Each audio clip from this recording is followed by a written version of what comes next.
Hi friends, Achu സെവൻ്റെ പുതിയൊരു വീഡിയോയിലോട്ട് എല്ലാവർക്കും സ്വാഗതം. അപ്പോൾ രാവിലെ തന്നെ ഞാൻ എഴുന്നേറ്റ് വന്നിട്ടുണ്ട് കേട്ടോ.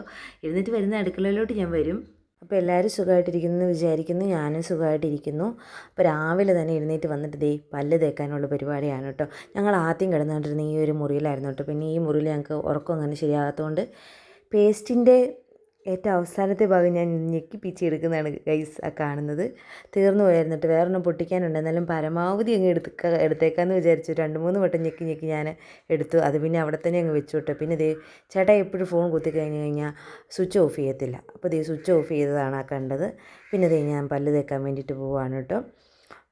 പല്ല് തേച്ച് കഴിഞ്ഞിട്ട് വേണം ഇനി അടുക്കളപ്പണികൾ ഓരോന്നായിട്ട് സ്റ്റാർട്ട് ചെയ്യാൻ വേണ്ടിയിട്ട്. അപ്പോൾ പല്ലൊക്കെ തേച്ച് കഴിഞ്ഞു. പെണ്ണ് അവിടെ TV കണ്ടുകൊണ്ടിരിക്കുകയാണ് കേട്ടോ. അതാണ് ഇന്ന് എല്ലാം ഓൺ വോയിസ് കൊടുക്കാമെന്ന് വിചാരിച്ചത്. അല്ലേ പിന്നെ കോപ്പിറൈറ്റ് കാണിക്കത്തില്ലേ. അതുകൊണ്ട് പല്ലൊക്കെ തേച്ച് കഴിഞ്ഞ് വന്ന് മുഖമൊക്കെ തൂക്കുന്നുണ്ട്. ഇനി വേണം നമുക്ക് കാപ്പിയുടെ പരിപാടികളൊക്കെ നോക്കി സെറ്റ് ചെയ്യാൻ വേണ്ടിയിട്ട്. അപ്പോൾ നമ്മൾ രാവിലെ ഉണ്ടാക്കിയത് ഇടിയപ്പമാണ് കേട്ടോ. ഇടിയപ്പം ഉണ്ടാക്കുന്നത് വീഡിയോ ഒന്നും ഞാൻ എടുത്ത് കുറച്ച് നേരം ഫോൺ കുത്തിയിട്ടേക്കുമായിരുന്നു. ഫോണിൽ ചാർജ് ഇല്ലാത്തതുകൊണ്ട്. പിന്നെ ഞാൻ അവൾക്ക് തന്നെയായിട്ടൊരു കറി വെക്കും കേട്ടോന്നേ. അവൾക്ക് തന്നെയായിട്ട് പയറും മെഴുക്കുവരട്ടിയാണ്. പയറെന്ന് ഉദ്ദേശിക്കുന്നത് മറ്റേ അച്ചിങ്ങപ്പയറില്ലേ, അച്ചിങ്ങപ്പയർ മെഴുക്കുവരട്ടിയാണ്. അതവൾക്ക് ഭയങ്കര ഇഷ്ടമാണ് കേട്ടോ. എനിക്ക് വലിയ ഇഷ്ടമൊന്നുമില്ല അച്ചിങ്ങപ്പയർ. തോരൻ വെച്ചാലും മെഴുക്കുവരട്ടി വെച്ചാലും കൂട്ടുമെന്നല്ലാതെ എനിക്ക് വലിയ ഇഷ്ടമൊന്നുമില്ല കേട്ടോ. പിന്നെ എനിക്ക് ഇനിയിപ്പോൾ തക്കാളി മീനും കൂടി ഇട്ട് തെരണ്ടി മീനും കൂടി ഇട്ട് തോരൻ വെക്കണം. ഇച്ചിരി മോരും കൂടെ കാച്ചണം. അപ്പം നമ്മുടെ കറികളൊക്കെ തീരും. അത്രയേ ഉള്ളൂ കേട്ടോ കറികളൊക്കെ. ഇപ്പോൾ അവളുടെ കറിയൊക്കെ ഏകദേശം സെറ്റായി വന്നിട്ടുണ്ട്. അവൾക്ക് കൊടുത്തു വിടാനും വേണം. ഇന്ന് എക്സാം തുടങ്ങുകയാണ് കേട്ടോ. അവൾക്ക് കൊടുത്തു വിടാനും വേണം, ഇവിടുന്ന് കഴിപ്പിച്ച് വിടാനും വേണം. അപ്പോൾ അവൾക്കായിട്ട് മാത്രമാണ് കേട്ടോ അത് ഉണ്ടാക്കിയേക്കുന്നത്. പിന്നെ പച്ചത്തക്കാളിയും തെരണ്ടി മീനും കൂടെ ഞാൻ ഇത് കൂട്ട് വെക്കാമെന്ന് വിചാരിച്ചു. തോരൻ വെക്കാമെന്ന് വിചാരിച്ചു. പിന്നെ ഇച്ചിരി നമുക്ക് കറിവേപ്പില ഉണ്ടായിരുന്നു കേട്ടോ. നമുക്ക് വീട്ടിലിവിടെ കറിവേപ്പില ഇല്ല. അപ്പോൾ അതിൽ കറിവേപ്പില നന്നായിട്ട് മേടിച്ചിട്ട് വന്ന കറിവേപ്പിലയാണ്. അത് ഫ്രിഡ്ജിനകത്ത് വെച്ചിട്ട് ഇങ്ങനെ ഉണങ്ങിപ്പോയി കേട്ടോന്നേ. അപ്പോൾ ഈ ഒരു ബോക്സ് എന്ന് പറയുന്നത് ഞാൻ മീഷോയിൽ നിന്ന് വാങ്ങിയ ഒരു ബോക്സാണ് കേട്ടോ. ഇത് കൂട്ട് 6 കിട്ടി. 109 രൂപയ്ക്ക് 6 കിട്ടി. നമുക്ക് പച്ചമുളക്, തക്കാളി, അങ്ങനെയുള്ള ക്യാരറ്റ്, അങ്ങനെയുള്ള സാധനങ്ങളൊക്കെ എടുത്ത് വെക്കാൻ നല്ലൊരു ബോക്സാണ് കേട്ടോ അത്. കൂട്ട് 6 കിട്ടി കേട്ടോ. അപ്പോൾ നമുക്ക് വെണ്ടയ്ക്കൊക്കെ ആണെങ്കിലും നമുക്ക് എടുത്ത് വെക്കാം. ഇപ്പോൾ ആ ഇരുന്ന ഉണക്ക കരിവേപ്പില, ഉണക്കയെന്ന് പറഞ്ഞു കഴിഞ്ഞാൽ തീരെ അങ്ങ് ഉണങ്ങിപ്പോയിട്ടില്ല, എന്നാലും ഇങ്ങനെ വാടിയ രീതിയിലിരിക്കുക കേട്ടോ. അപ്പോൾ അതെല്ലാം കൂടെ ഞാൻ അതിൻ്റെ അകത്ത് ആക്കി വെക്കുവാണെങ്കിൽ കുറച്ചൊക്കെ കറിയിലെടുത്തിടാലോ ഓരോന്നുണ്ടാക്കുമ്പോൾ എന്നോർത്ത് ഞാനതൊക്കെ ഒന്ന് സെപ്പറേറ്റ് ചെയ്ത് ആ ബോക്സിൽ ഒരെണ്ണത്തിലോട്ട് ആക്കുന്നതാണ് ഈ കാണുന്നത്. അപ്പം ഇപ്പോഴത്തെ കാലാവസ്ഥയുടെ ഇതുകൊണ്ടൊക്കെ ആയിരിക്കും പെട്ടെന്ന് ഇങ്ങനെ ഫ്രിഡ്ജിനകത്ത് ഇരുന്നാലും സാധനങ്ങളെല്ലാം ഇങ്ങനെ പെട്ടെന്ന് വാടിപ്പോവുകയാണ്. പിന്നെ ഇവിടെ കറിവേപ്പില അങ്ങനെ കിട്ടാനില്ല കേട്ടോ. കറിവേപ്പില നമുക്ക് വീട്ടിലും ഇല്ല. തൈ കാര്യങ്ങളൊന്നുമില്ല കറിവേപ്പിലയുടെ. അപ്പോൾ ഇങ്ങനെ കടയിൽ നിന്ന് മേടിക്കുന്ന കറിവേപ്പിലേ ഉള്ളൂ കേട്ടോ. വീട്ടിലൊക്കെ ആണെങ്കിൽ നേരെ ഓടിപ്പോയി ഒന്ന് ഒടിച്ചെടുക്കാനാണെങ്കിലും കറി വെക്കുമ്പോൾ ഒടിച്ചെടുക്കാനൊക്കെ ആണെങ്കിലും ഒരു ചെറിയ കറിവേപ്പൊക്കെ ഉണ്ട്. പക്ഷേ ഇവിടെ അങ്ങനെ വന്നപ്പോൾ ഒരു കറിവേപ്പ് ഉണ്ടായിരുന്നു. പക്ഷേ അത് എല്ലാവരും എടുത്തെടുത്ത് നമ്മളില്ലാത്ത സമയത്തൊക്കെ പലരും വന്ന് എടുത്തെടുത്ത് അത് പിന്നെ അതങ്ങ് പോയി കേട്ടോ. ആരോ വന്ന് എടുത്ത് പിന്നെ അത് ഉണ്ടായിട്ടേ ഇല്ല. അങ്ങനെ കറിവേപ്പിലയ്ക്ക് അങ്ങനെ ഒരു കാര്യമുണ്ട്. നമ്മൾ പുറത്തുനിന്ന് ആരെങ്കിലും വന്ന് എടുക്കാനും കറിവേപ്പില എന്ന് പറഞ്ഞ സാധനം ആർക്കും കൊടുക്കാനും കൊള്ളത്തില്ലെന്നൊക്കെയാണ് പറയുന്നത്. കാരണന്മാരൊക്കെ പറയുന്നത് നേരെ നുണയോന്നൊന്നും അറിയത്തില്ല. പക്ഷേ അതിന് ശേഷം എന്തോ ഞങ്ങളില്ലാതിരുന്നപ്പോൾ ആരോ വന്നെടുത്തതിന് ശേഷം കറിവേപ്പില പിന്നെ അതിലുണ്ടായിട്ടേ ഇല്ല. പിന്നെ അത് നിന്ന് കരിഞ്ഞ് ഉണങ്ങി വാടിപ്പോയി കേട്ടോ. അത്യാവശ്യം കറിവേപ്പില ഉണ്ടായിക്കൊണ്ടിരുന്നതായിരുന്നു. കറിക്കൊക്കെ ആവശ്യത്തിന് എടുത്തുകൊണ്ട് വരുന്നതായിരുന്നു. അപ്പോൾ അതെല്ലാം ഞാൻ സെറ്റാക്കിയിട്ടുണ്ട്. പിന്നെ അങ്ങനെ ഒരു ബോക്സിനകത്ത് തന്നെ ഇട്ട് വെച്ചിരുന്ന തക്കാളിയാണ് കേട്ടോ. തക്കാളി പച്ചത്തക്കാളിയാണ്. അപ്പോൾ പച്ചത്തക്കാളിക്ക് ഏകദേശം ഒരു പുളി ഉള്ളതുകൊണ്ട് തന്നെ ഞാൻ കുടംപുളിയൊന്നും ഇടുന്നില്ല. പച്ചത്തക്കാളിയും തേങ്ങ ചിരണ്ടിയും പിന്നെ തിരണ്ടി മീനും ഇടും. പിന്നെ മുളക് പൊടി, മഞ്ഞൾപ്പൊടിയൊക്കെ ഇട്ടിട്ട് കറിവേപ്പിലയൊക്കെ ഇട്ടിട്ട് ഇഞ്ചിയൊക്കെ അരിഞ്ഞിട്ട് ചെറിയൊരു തോരൻ പോലെ അങ്ങനെയാണ് കേട്ടോ ഉണ്ടാക്കാൻ ഉദ്ദേശിച്ചേക്കുന്നത്. അപ്പോൾ അങ്ങനെ ഉണ്ടാക്കുന്നത് എനിക്കിഷ്ടമാണ് കേട്ടോ. ഇപ്പം എന്തെങ്കിലുമൊക്കെ പച്ചക്കറി കൂട്ടി ഒരു സത്യം പറഞ്ഞു കഴിഞ്ഞാൽ ഒരു ഉണക്കമീനെങ്കിലും ഇല്ലെങ്കിൽ ചോറ് ഇറങ്ങാത്ത ഒരു അവസ്ഥയായി മാറിയേക്കുക. കാരണം പച്ചക്കറി കൂട്ടി മടുത്ത് പറയുവാണെങ്കിൽ എന്നത് ഈ പറഞ്ഞ പോലെ കറി വെക്കുന്നതിന് എപ്പോഴും ഓർക്കും. എല്ലാ അമ്മമാരുടെയും ടെൻഷനാണ് അത്. രാവിലെ എഴുന്നേൽക്കുമ്പോൾ എന്ത് കാപ്പിക്ക് ഉണ്ടാക്കും, എന്ത് കറി വെക്കും എന്നുള്ളത് എല്ലാവരുടെയും ഒരു ടെൻഷനാണ് കേട്ടോ. അപ്പോൾ ഞാൻ ഇത് കൂട്ട് പച്ചത്തക്കാളി എടുത്ത് അരിയുന്നുണ്ട്. അതിലൊരു തക്കാളി പഴുത്തു പോയായിരുന്നു കേട്ടോ. അത് എടുക്കുന്നില്ല ഞാൻ, മറ്റേത് മാത്രമേ എടുക്കുകയുള്ളൂ. കഴുകിയപ്പോൾ അങ്ങ് മൊത്തത്തിൽ അങ്ങ് കഴുകിയെന്നേ ഉള്ളൂ.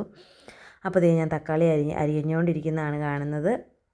അപ്പോൾ തക്കാളിയൊക്കെ അരിഞ്ഞ് കഴിഞ്ഞപ്പോഴത്തേനും കുഞ്ഞാപ്പി എൻ്റെ പുറകെ വരുന്നുണ്ട് കേട്ടോ. ഞാൻ എന്നെ എടുക്കുവാന്നറിയാൻ വേണ്ടിയിട്ട്. അപ്പോൾ അവളുടെ ലഞ്ച് ബോക്സിലോട്ട് പയർ കറി ഞാൻ എടുത്തുകൊണ്ടിരുന്നപ്പോഴാണ് അവൾ വന്നത്. അപ്പോൾ അവൾ ചോദിക്കുമായിരുന്നു പയറാണോ എന്നൊക്കെ അവൾ ചോദിക്കുമായിരുന്നു കേട്ടോ. എടുക്കുന്നത് എന്നാന്നൊക്കെ ചോദിക്കും. ഞാൻ എടുക്കുമ്പോഴത്തേക്കും വന്ന് ഇന്ന് പയറാണ് കേട്ടോ എന്നൊക്കെ ഒന്ന് പറയുമായിരുന്നു കേട്ടോന്നേ. പിന്നെ ദേ അതൊക്കെ കഴിഞ്ഞ് അവളുടെ കുപ്പിക്കകത്തും കൂടെ വെള്ളം നിറയ്ക്കുന്നുണ്ട്. ഇന്നിപ്പോൾ എക്സാം ആയതുകൊണ്ട് സ്നാക്സ് കാര്യങ്ങളൊന്നും വേണ്ടായിരിക്കും, എന്നാലും ഞാൻ സ്നാക്സ് വെക്കുന്നുണ്ട്.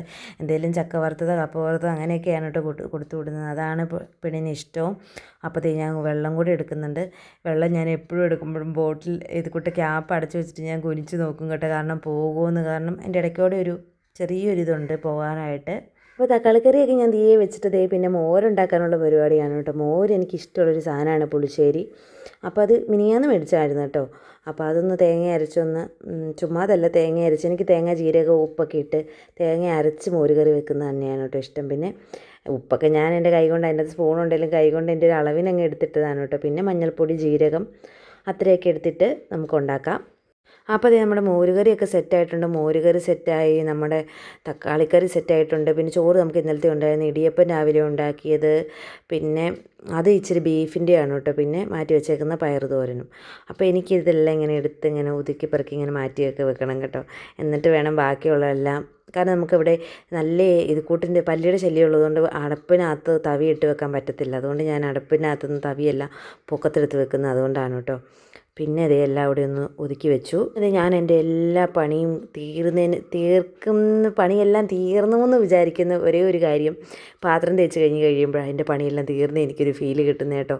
കാരണം ഞാൻ ഇത് കൂട്ട് പാത്രം തേക്കുന്ന വലിയൊരു ജോലിയായിട്ട് ഞാൻ കാണുന്നത്. ഏറ്റവും പാടുള്ള ജോലി എനിക്ക് അതായിട്ട് തന്നെയാണ് കേട്ടോ ഇതുവരെ തോന്നിയേക്കുന്നത്. കാരണം പെട്ടെന്ന് തന്നെ പാത്രമോ എന്തൊന്നും എടുത്താലും അത് പിന്നെ കഴുകാതെ നമുക്ക് ഉപയോഗിക്കാൻ പറ്റത്തില്ലല്ലോ. അപ്പോൾ ഇതേ പെട്ടെന്ന് പാത്രം കൂടെ കഴുകി വെക്കുന്നുണ്ട്. ചോറിൻ്റെ കലം വരെയുണ്ട് കഴുകാൻ. അപ്പോൾ എല്ലാം ഉണ്ടാക്കിയ പാത്രത്തിൽ നിന്ന് ഞാൻ എടുത്ത് സ്റ്റീൽ പാത്രത്തിലോട്ടാക്കിയിട്ട് ഫുഡ് ഉണ്ടാക്കിയ പാത്രമെല്ലാം ഞാൻ കഴുകി വെക്കും കേട്ടോ. അപ്പോൾ എളുപ്പമുണ്ടല്ലോ. അപ്പം പിന്നെ ആണെങ്കിൽ ആ പാത്രത്തിൽ അധികം അങ്ങനെ അഴുക്കുകളൊന്നും കാണിയല്ലോ. അതുകൊണ്ട് ഞാൻ ഉണ്ടാക്കിയ പാത്രമെല്ലാം പെട്ടെന്ന് തന്നെ ഞാൻ കഴുകി വെക്കും കേട്ടോന്നേ. പിന്നെ ഞാൻ എല്ലാം അപ്പോൾ കഴുകി വെക്കുന്നതായിരുന്നു. ഇനിയിപ്പോൾ എനിക്ക് സമയമുണ്ടല്ലോ, എല്ലാം ഓടിപ്പിടിച്ച് ചെയ്യേണ്ട കാര്യമില്ലല്ലോ എന്ന് ഓർത്ത് പതുക്കെ സാവകാശം ചെയ്താൽ മതിയല്ലോ എന്ന് ഓർത്ത് ഞാൻ അങ്ങനെ കൂട്ടിയിടും കേട്ടോ. അല്ലെങ്കിൽ ഞാനങ്ങനെ കൂട്ടിയിടുന്നതല്ല, എല്ലാം അപ്പോൾ തന്നെ ഞാൻ കഴുകി വെക്കുന്നതാണ് കേട്ടോന്നേ. അപ്പോൾ ദേ പാത്രമൊക്കെ കഴുകിക്കൊണ്ടിരിക്കുകയാണ്. ഇതിൻ്റെ ഇടയ്ക്ക് കുഞ്ഞിൻ്റെ അടുത്ത് പോകുന്നുണ്ട് ഇടയ്ക്കിടയ്ക്ക്. അതൊന്നും വീഡിയോയ്ക്കകത്ത് ഞാൻ എടുക്കാത്തതാണ്. അവൾ അപ്പുറം ഇരുന്ന് കാർട്ടൂൺ കാണുന്നുണ്ട്. ഇതിൻ്റെ ഇടയ്ക്ക് സൗണ്ട് കേൾക്കുന്നത് വണ്ടി പോകുന്നതാണ് കേട്ടോ. നമ്മുടെ വീട് റോഡ് സൈഡിലാണ്, അപ്പോൾ അതുകൊണ്ട് വണ്ടി പോകുന്ന സൗണ്ടാണ് കേട്ടോ. പിന്നെ മിക്സിയുടെ അടപ്പാണ് കേട്ടോ. അത് നമ്മുടെ മിക്സിയുടെ അടപ്പില്ല ഗൈസ്, അതുകൊണ്ട് അത് വെച്ചിട്ട് അടച്ചിട്ടാണ് കേട്ടോ നമ്മൾ അരയ്ക്കുന്നത്. നമുക്ക് മിക്സി വേറെ ജാറുണ്ട്, പക്ഷേ ജ്യൂസിൻ്റെ ജാറാണ്.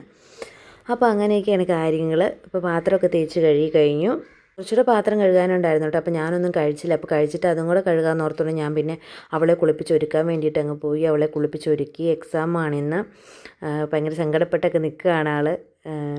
അവളെ കയറ്റി വിട്ട് ഗൈസ്, അവൾ സ്കൂളിൽ പോയി. ഇനിയിപ്പോൾ ഞാൻ ചായ കുടിക്കാൻ വേണ്ടി തുടങ്ങുകയാണ്. ചായ കുടിച്ചിട്ട് ഇനി കഴിക്കുന്ന പാത്രം കൂടെ കഴുകി വെക്കണം. അതുകൊണ്ട് ഞാൻ ഇച്ചിരി പാത്രം കഴുകലും നിർത്തിയായിരുന്നു കേട്ടോ.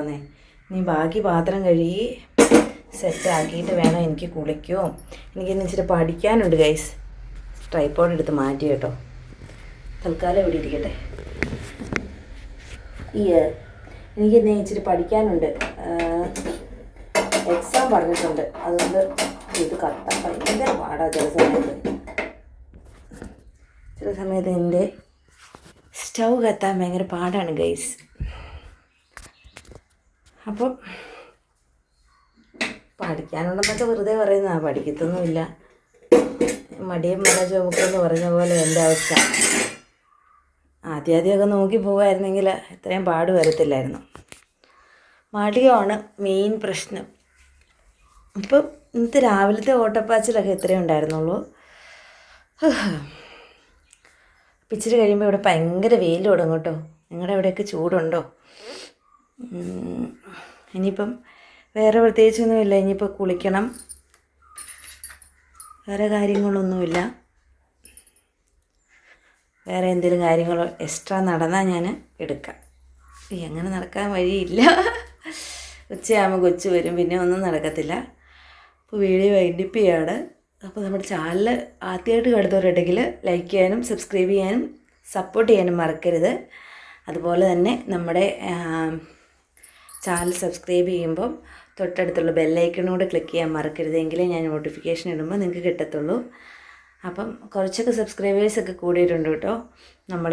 ഞാൻ ഇടയ്ക്ക് ലൈവ് ഇങ്ങനെ ചുമ്മാ വരുന്നുള്ളതുകൊണ്ട്. പക്ഷേ ലൈവിൽ വന്നു കഴിയുമ്പോൾ ആരും മിണ്ടത്തില്ല, ചുമ്മാ ഇരിക്കും. കുറച്ച് പേരൊക്കെ ഇങ്ങനെ തലയെത്തി നോക്കിയിട്ട് പോകും.